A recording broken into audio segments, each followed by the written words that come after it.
We're rolling. Great. Welcome back to a new video. New video with the same menu. If you can scan, we got the roasted chicken stuffed with duxchix. Just finishing off the vegetables.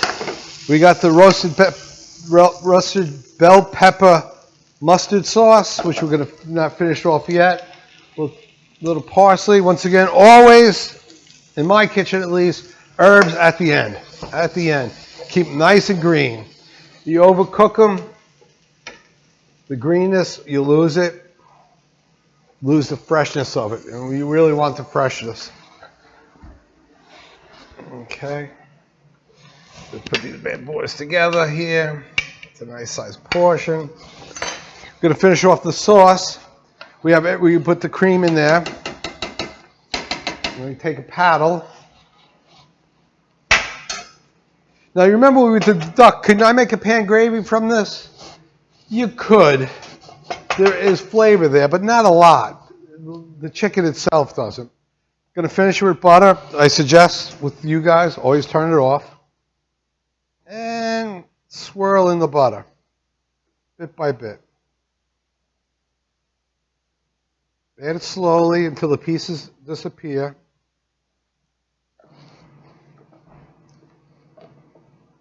And you have to keep it moving. Once you add the butter, keep it moving until the butter is incorporated, until it's all melted inside. Now it's hard to see on the camera. It changes. The sauce becomes velvety. It becomes creamy. I guess that's the word. Why not? I can see that all the butter's gone. Okay. Like I said, the best thing to do is turn the heat off. Let's pay attention to our chicken.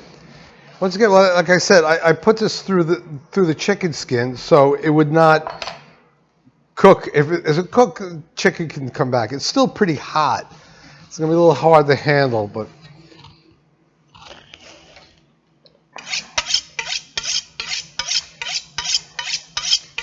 up on my face, right? Now remember when we were doing anytime we're cutting the chicken, you have that keel bone, that center bone. We're going to have to cut on the left side and the right side of that bone. You don't cut in the center. You have to cut a little off center. Okay, that's a very important point to do at that point. Let me just clean this up here. So once again, sharp knife, up, down, tip. Even cooked chicken is basically the same thing. So I'm going to cut on the side of the keel. And I'm cutting down to the bone. Using the tip of the knife, we're going to tip it back. I'm going to get to the shoulder part here. We'll add the shoulder. You can cut away the wing bone or you can leave it. Once again, it's personal preference. You can see it's steaming nice and hot. And that's what you want. That's what you want. Now it could be served like that, which I would suggest. Let me cut off the shoulder bone. It's hot, guys. It's hot, but it's okay. I'm going to cut off the. Whoops. See right here. I got that bone. I caught some bone in there. I didn't want that. There's just two ways of doing it, and I want to show you both ways. All right. This actually word is a paillard, is a French word for leaving the bone on there. Classically, sauces go on top of your food. But modern days, and my preference too, I like a lot of sauce. What makes me crazy, guys, let me get a plate here. I go to a nice restaurant and I order like a beef tenderloin with a demi-glace mushroom sauce, and they do that. And they go, there is your sauce. That is not that makes me crazy. To me, a sauce is something big part of the meal. Big part of the meal. So, once again, personal preference. You're in my kitchen, you make sauce, make good sauce, give my customer what they want. They want good sauce.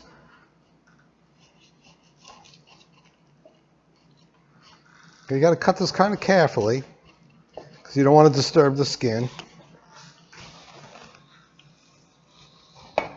All right, and then you just gently fan it out.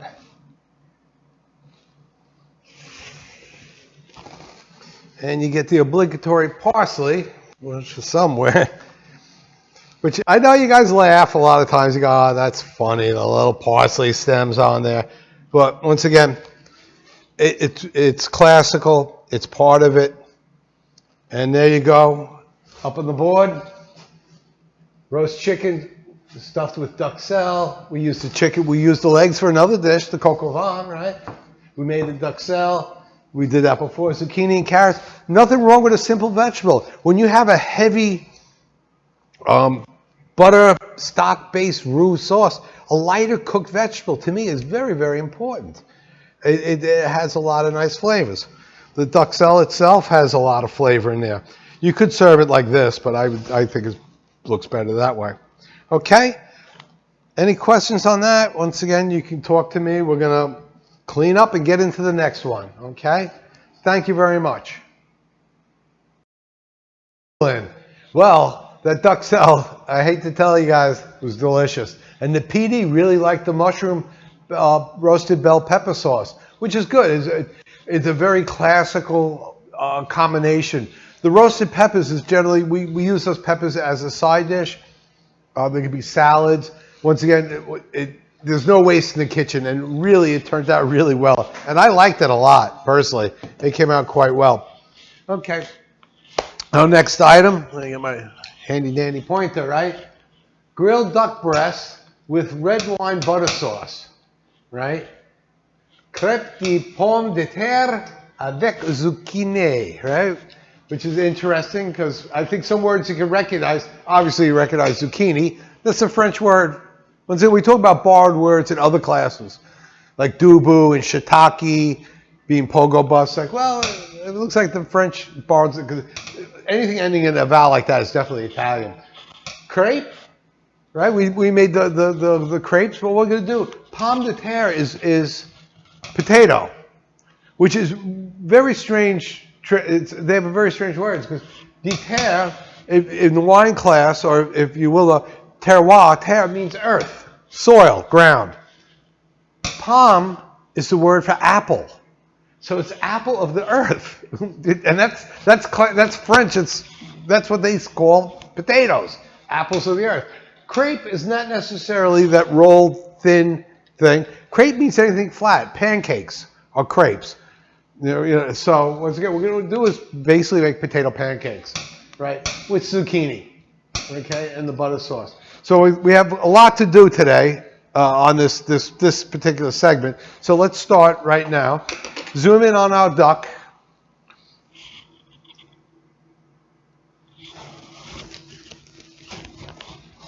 All right. Now what I got here, leftover duck from what we had before.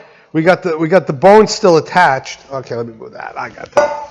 I'm sorry. I keep putting things. I tell you, I keep putting stuff in front of me, and the PD keeps moving it away, and I just don't have that mindset. But we need the breast. So what we're going to do is going to cut off the wing joint.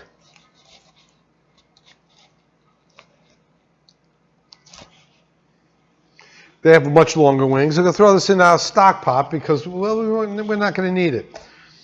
We're not going to need it. We'll flip this over. Once again, we got the keel bone. All right, we got that here. Once again, paring knives. I suggest you guys getting one. That's for sure. Like we're cutting meat, chicken, cutting fish. It's knives. These knives are very useful. Plus, they're a little safer. I mean, you could use a knife like this, but you're talking, you got some reach there. This is just definitely a much safer way. This is a very meaty breast. Now, I'm coming up to I'll come down. I'm coming up to the shoulder part. And the duck and the chicken have different body structures. This bone is way down in here, where in the chicken, it's way up here. So you have to kind of know the bird itself. So you have to cut around it this way. The legs are different too. The legs are very different. See, on a chicken, it's in a different place. Ducks fly. Ducks can fly. I don't know if this duck flew, but chickens really, they fly like pheasants. Guang, they don't really go very far. They just go up and down. So it's just a different structure. Trying to cut this through the, wow, that's pretty tough. Okay. Try to separate that. There we go.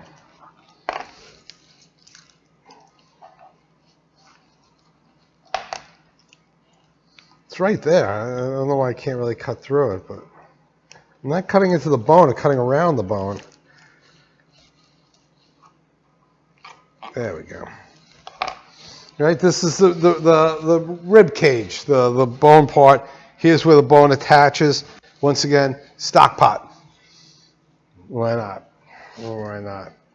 Now we got the as we did before, we had that's a big piece of meat, isn't it?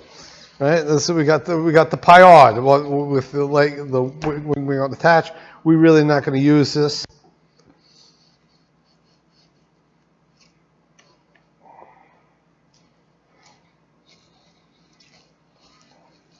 And discard that into our stock pot. Now we could grill this as is, but the problem with ducks and duck in general is that there's a lot of fat inside the skin here.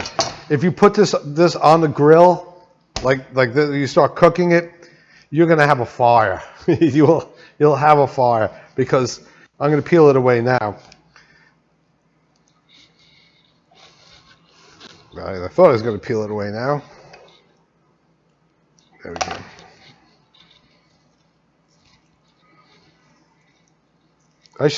I wish I had a scale here.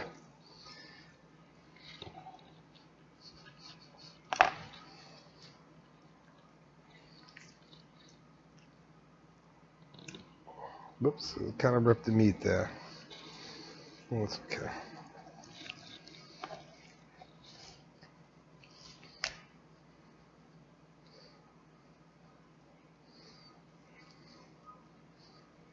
Take a knife and gently just separate it. You see, I tore a little of the meat there.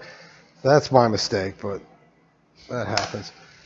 I don't know if you can see how thick this is in fat. This will instantly cause a fire if you try to grill this, which we'll use this for cleaning the grill, though. I'll show you a trick we used to do. Sorry about that, guys. Made a beautiful breast a little ugly. All right. Now, duck meat itself has an unusual color. A lot of students get very surprised when they see. We got the tenderloin here, a little fat down here. Yeah, I need time to sharpen my knife, I think is what it is. That's good enough. Made it ugly. That makes me sad, but it goes on. We're going to marinate it. Do we have to marinate it? No. But once again, I like to marinate it. Little balsamic vinegar. Some crushed garlic.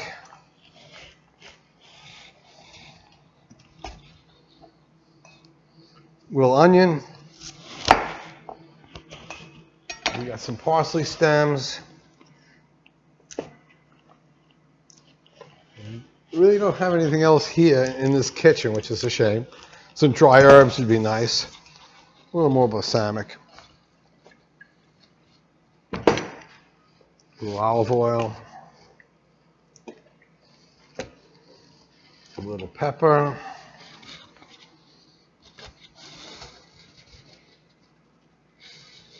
Right. And a little salt. No.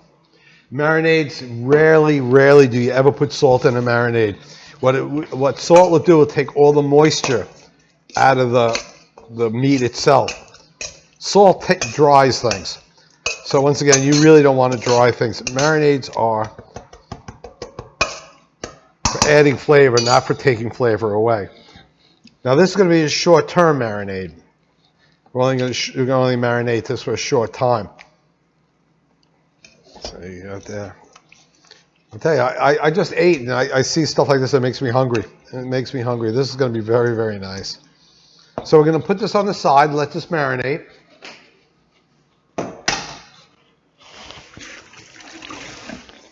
And as we're doing that, we're going to, well, do several things at once. We're going to do a red wine sauce. This is a stainless, excuse me, this is a stainless steel pan. I'm going to reduce red wine down. And if I did it in an aluminum pan, it would taste like aluminum. Cooking pots like these are really are okay for some things, but not good for a lot of other things. I know that doesn't make much sense, but if you're going to reduce anything like wine that's very acidy, you do it in aluminum, it will pick up that flavor. So we're going to let that reduce. I brought my bones back up to a boil. I'm going to clean up a bit. Actually, I got to clean up a lot. Let's just take a break, clean up the stuff, and I'll be back. We're rolling back again. Okay, cleaned up a bit. We got the duck breast marinated nicely, actually. My PD goes, oh, it looks like liver. And it does kind of look like liver, gong, liver type of thing. That's fine. I'm doing the wine reduction. This has been reducing a lot. Oh, yeah. What I'm basically doing, I'm reducing it. First of all, I'm cooking out the alcohol. The alcohol is leaving here. But I'm condensing the flavor. Once again, we're in the flavor business. And the best way to make anything taste good is to reduce it down. That's good, but you have to do it slowly. You can't boil it down. You can't do it in aluminum. We got some time. Plus, we're marinating. So let's use this time wisely to make some crepes. Crepes de pommes de terre. All right.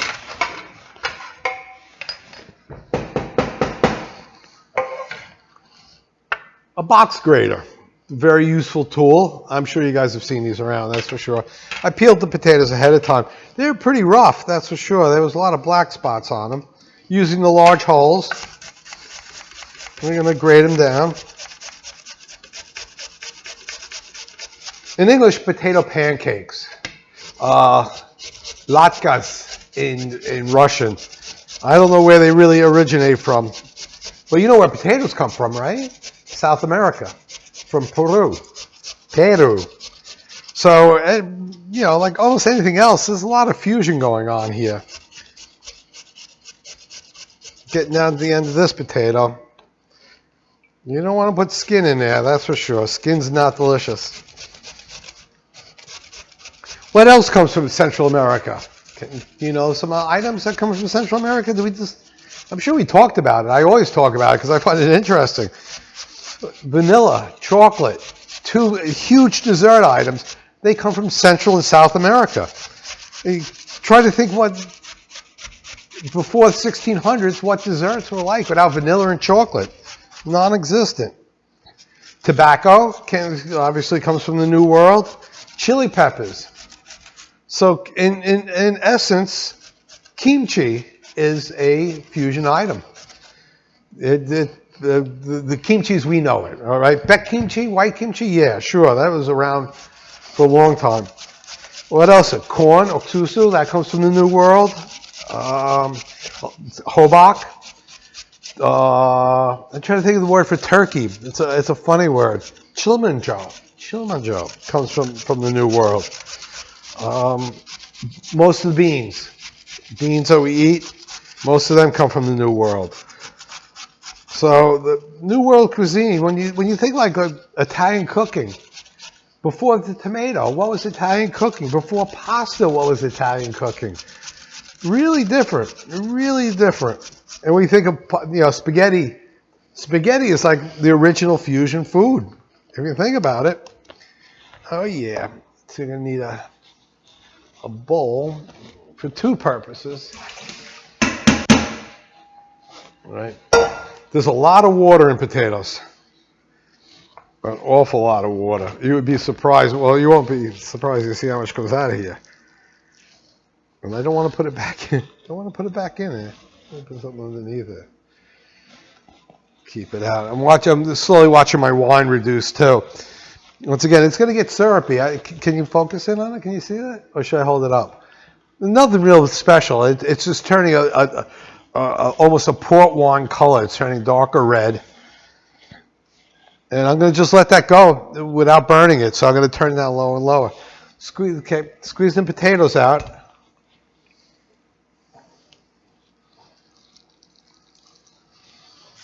If you don't do this, you're definitely going to have a problem. That's for sure.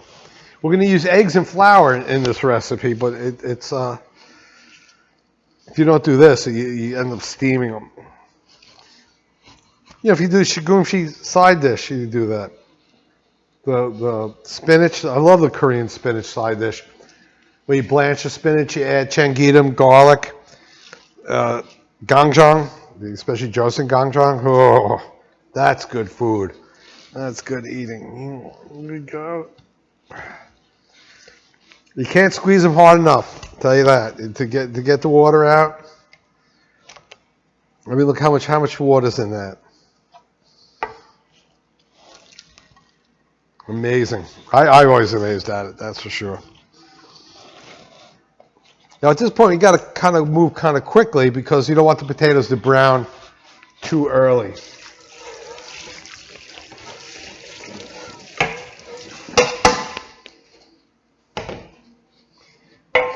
Once again, I was saying I'm using up everything I ordered. I ordered a lot of food product so we could do some good cooking. And this is a real fun cooking. I'm very happy with what's been going on, how the food's been turning out.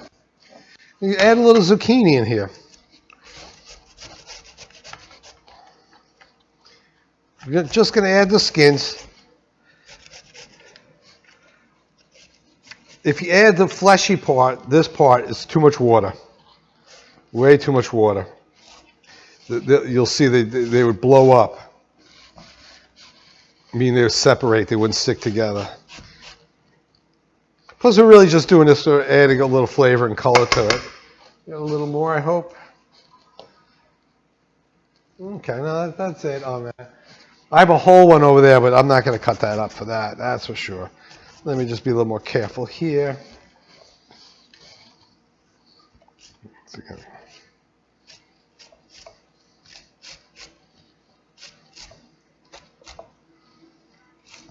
And there we go. What we got? Oh yeah, that's fine. It's a good ratio. Oh, nope, nothing there. Okay, good enough. Same idea. Not as much, but some. Yeah, maybe equal amounts. Good. Sprinkle that in. It adds interesting texture to it. It really does, the zucchini. People don't expect it. You can put all like carrots and things. We got carrots, you can put that in there. But you don't want to, once again, put too much. You kind of lose the idea of it. Okay. We're going to move it off to the side and break in an egg. Well, that's a tiny egg. Can you give me another egg? They're very small eggs. One egg, yes, please. Thank you. Yeah, once again, eggs come in different sizes, that's for sure. Which once again, if you're in the bakery, that's a very important number to know how big the eggs are. It looks like my wine's just about reduced enough. Come over here, I'll bring it over to you. You can see the original ring mark. I'm going to wash off the ring mark because that's flavor. That's flavor. We don't want to lose that. Taste-wise, at this point, the PD thought the anchovies tasted nasty. This is very, very tannic. Sour. No. Taste. There's no alcohol in here now. The alcohol's all cooked out. But what you really have is a wine essence. Yeah. Okay. I expected that. That's fine. That's fine. Oops, I just excuse me for a second. I want to make sure this is working. Okay. I keep pulling on this wire. I go, whoops. That would be a problem, that's for sure. Okay. So what to do? We got things to do. What we're going to do actually now is add the flour, salt and pepper. I'm adding it on the side. Ooh, what's that? That's a rock. I'm adding it right into the eggs to make sure it dissolves evenly.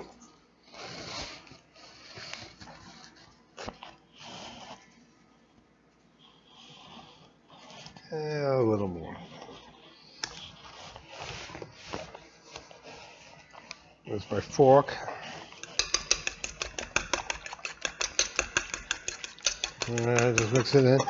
Well, take.